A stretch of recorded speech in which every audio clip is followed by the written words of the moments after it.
Olá, amigos e amigas. Quarta-feira nublado em Brasília, mas apesar do clima fechado, Brasília continua pegando fogo, né?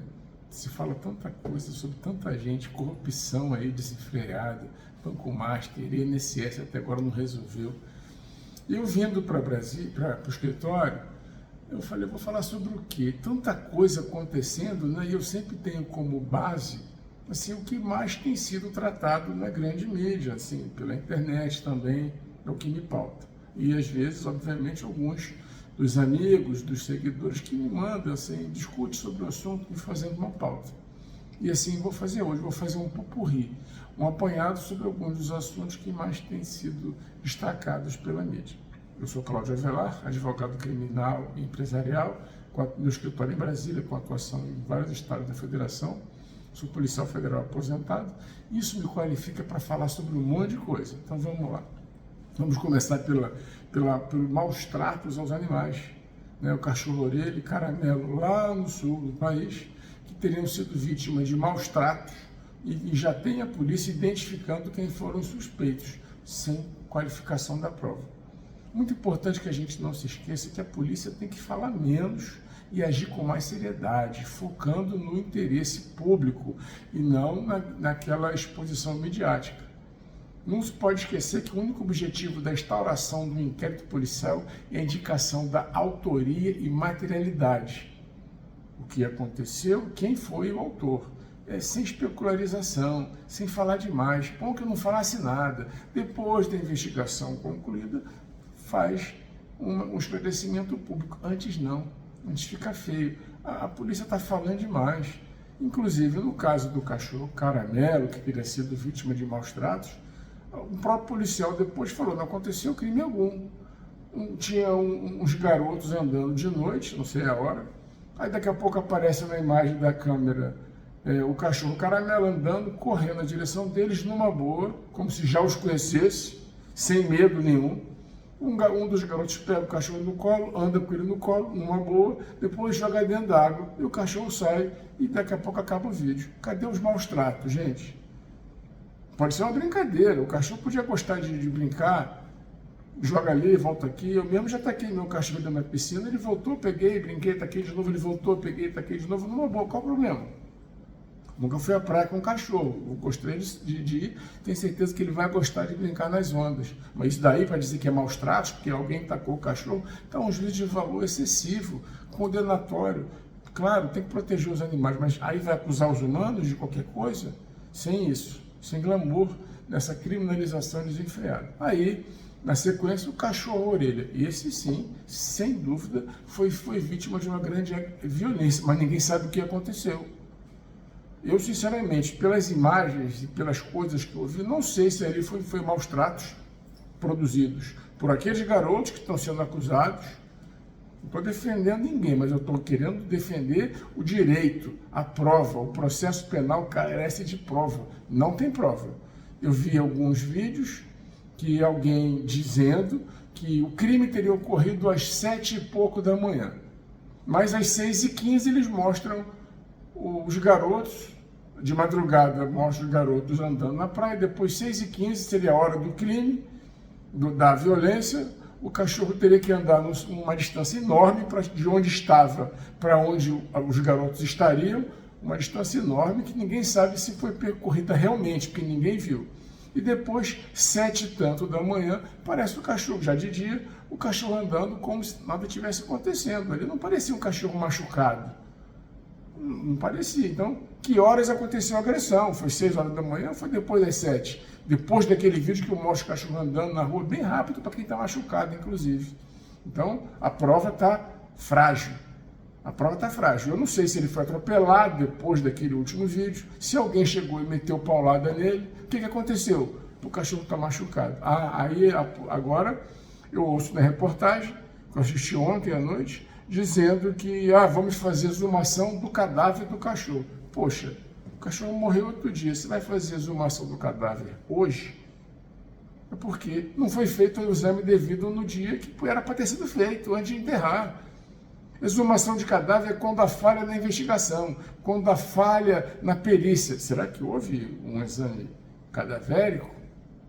Poxa, Então, para que essa espiritualização criminalizando garotos que, de repente, não foram eles que praticaram nada? Estão acusando, os garotos devem estar desesperados. Vamos investigar melhor, para depois acusar. E retornando, polícia não acusa, polícia não julga, apesar de ter esse indiciamento, que é uma peça horrível, que dá ao delegado o poder subjetivo de dizer que alguém sim praticou o crime. Não é legal isso. Quem tem que dizer isso é o juiz, depois de completo julgamento, contraditório, a atuação da defesa, com pleno acesso aos detalhes da investigação, né? Então, não aconteceu. Então, vamos fazer o seguinte, depois que souber o que de fato aconteceu, acusa as pessoas, né? Como é que o Ministério Público vai denunciar os garotos se nem a polícia sabe quem foi, está pedindo agora, alguém pediu, o juiz, MP, não sei, pedindo para fazer a exumação. Então, quer dizer que não foi feita a investigação, a perícia bem feita. Não pode acusar ninguém. Mais importante, eu sempre digo isso desde o tempo que eu era nativa policial, hoje eu sou aposentado. É melhor 10 culpados soltos do que um inocente preso. Isso não é certo. Não pode prender qualquer um, não pode acusar qualquer um, não pode sair por aí falando o que quiser para arrumar um culpado, para fechar o inquérito e acusar. Não pode. Bom, outro assunto que tem sido muito falado foi aqui em Brasília. Aquele crime, puxa vida, que besteira, né? 2 garotos, por um motivo altamente, sem motivo, né? Um motivo fútil, sem menor valor, começaram a brigar, um foi para cima do outro, o outro se defendeu, não correu, mas ele se defendeu, dá para ver aqui nas imagens que houve troca de socos, mas um bateu muito mais do que o outro, e esse que apanhou mais veio a falecer. Primeiro teve aquela versão do, ele chegou, cuspiu um chiclete, o outro reagiu. Agora vem novas coisas acontecendo. E isso que vai definir qual foi o crime, qual será o teor da denúncia. Bom, houve via de fato, mas por quê? Porque um estava agredindo o outro. Eu não estou aqui para acusar nenhum, nem defender o outro. Não atuo nesse processo. Vou fazer uma análise fria do caso. Quem vai defender é o advogado de defesa que está fazendo um bom trabalho. E a acusação que se vire para condenar. É assim que funciona a lei. E a polícia? Fala menos. O delegado de polícia, que é responsável por essa investigação, que parece que agora já concluiu, o inquérito já relatou, antes de concluir a investigação, começou a falar, emitir juízo de valores sobre a participação dolosa, criminosa do Pedro Turra, e o advogado de defesa vai usar isso. Que ele tomou juízo de valor falando coisas que não tinha prova, porque não foi exercido contraditório. Ninguém é culpado antes de encerrado o processo criminal, exercendo, vou repetir insistentemente, prova tem que fazer o direito ao contraditório. Antes do contraditório, antes da defesa, antes do julgamento, antes do trânsito julgado, ninguém é culpado, certo? Pode ser acusado, investigado, réu, mas culpado só depois que encerrar o julgamento. Isso não aconteceu ainda. Então, vamos evitar anular o processo. As minhas defesas em processos criminais, basicamente, eu começo analisando quais foram as besteiras feitas nesse processo investigativo. No inquérito policial, o que está dito, mal dito, ou aquilo que tinha que ser dito e não foi dito. Prova. Né? Falar menos e provar mais, investigar mais, deixar as investigações cartoriais, sair do ar-condicionado e para a rua investigar, ver o que aconteceu, conversar com as pessoas, ir no local de crime, interrogar as testemunhas. Agora parece uma nova versão, não é bem o chiclete, houve uma vingança, ou uma manipulação da situação, forçando uma situação para que ele se encontrasse, para alguém pudesse bater ou proteger, e teve uma garota envolvida, não sei. Alguns garotos disseram para o Pedro que era mais forte, valentão, ia ajudar. Parece que esse garoto tem uma história muito ruim na sua vida, apesar de boas posses, situação financeira muito equilibrada, como poucos, e ele parece que teve uma tragédia de família, perdeu o pai cedo, e aí foi criado sem a presença do pai, e sabe lá o que aconteceu, para ele ficar assim tão agressivo, que teve vários episódios, eu vi um vídeo na televisão, um absurdo, ele batendo num senhor muito mais velho, com mais do dobro, o triplo da idade dele, batendo, humilhando, para ele fazer alguma coisa. E depois aparece uma garota dizendo que ele obrigou ela a ingerir bebida alcoólica, apareceu outro que já tinha apanhado. Então esse garoto já era meio destemperado, e isso vai ser levado em consideração na acusação. Só que acusa o Ministério Público, que parece, ao que tudo indica, que hoje eu vi uma grande besteira na televisão de um repórter da Rede Globo, dizendo que ia mudar a tipificação. Não, vai mudar a tipificação como? Se quem vai tipificar é o Ministério Público, quando denunciar, porque delegado não acusa agente, escrivão da polícia não acusa, forma prova. O inquérito policial, repito mais uma vez, para indicar autoria, quem fez, e materialidade, o que ocorreu. Mas quem diz qual é o tipo penal tinha que ser o Ministério Público. Então, assim, não mudou a tipificação, não entendo, o jornalista não estudou, não é formado em Direito, não é nem bacharel, não é nada, não tem nenhuma especialização, e fala o que dizem para ele. E às vezes ele ouve de uma coisa, escreve outra e fala outra. Então não vai mudar tipo penal. A mídia, a glamorização, o sensacionalismo indicava que havia o crime de lesão corporal grave. Aí, infelizmente, o garoto Rodrigo veio a falecer. Deixo aqui meus sentimentos à família, foi uma barbaridade, uma insensatez. Né? Se teve mais alguém insuflando o Pedro a cometer aquela violência, também vai ser talvez penalizado, vai ser...